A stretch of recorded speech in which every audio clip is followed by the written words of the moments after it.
d'habitude, ces actus avec des infos qui vous auront parfois échappé et finalement, eh bien, ça n'aurait rien changé dans votre vie. Mais heureusement, nous sommes là pour rattraper le coup de rien. Le deuxième patient à s'être fait implanter un cœur de porc est aussi décédé.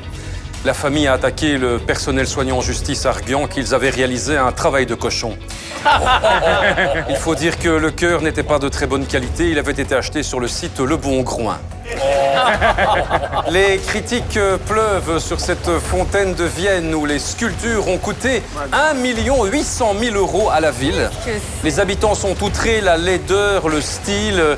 Une polémique étonnante puisque cette fois-ci, ni Calatrava ni Harlequins ne sont impliqués. C'est extraordinaire. Monument aussi à l'origine d'un gros malentendu puisque Rocco Siffredi se serait rendu aussitôt sur place en disant « moi, j'adore l'infâme fontaine ».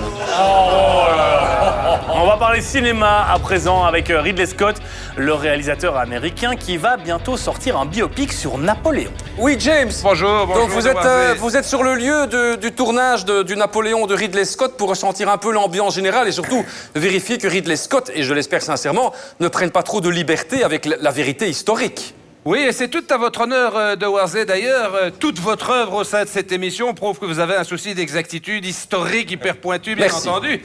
Je peux en effet vous dire qu'une grosse scène de bataille du film se déroule ici, à Waterloo, mais ne comptez surtout pas sur moi pour vous dire si Napoléon gagne ou perd à la fin. Je laisse le suspense. Ce que je peux vous dire en revanche, c'est que l'acteur principal est avec nous. Il est connu pour être habité par ses personnages. Le voici, Joaquin Phoenix. On l'applaudit bien fort. Joaquin Phoenix, mesdames et messieurs. C'est extraordinaire, je suis tellement heureux qu'il soit là, monsieur Félix. J'imagine que vous avez dû prendre des cours de français alors pour incarner l'empereur. You talking to me? You talking to me? Voilà, c'est plutôt Robert De Niro que... Hein, Robert You talking to me, motherfucker? Voilà, j'ai un petit peu américanisé le personnage. Fucking roast beef!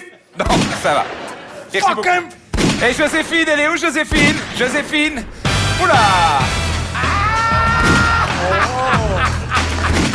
I am Kill Bill, the Tarantino a donné un petit coup de main pour le scénario, paraît-il. Donc je vous laisse avec les énergumènes. Ça va encore être n'importe quoi ce film, hein? Bon, ben continuons nos actus alors. Merci, dégagez, ce sera nul ce film.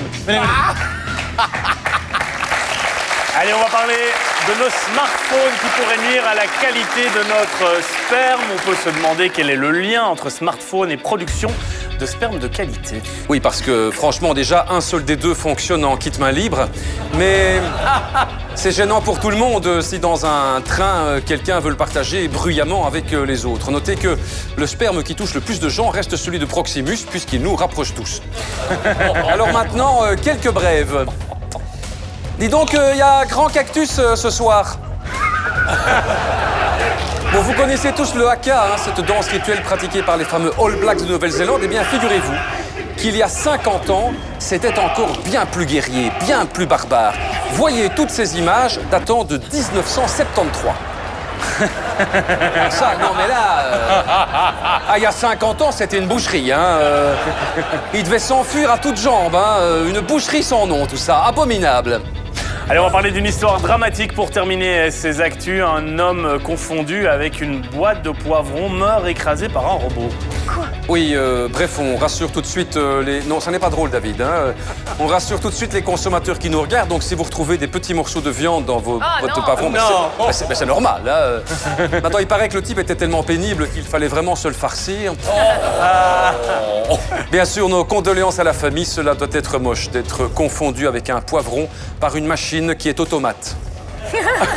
Merci Jérôme de Warzé pour ces actus en vrai.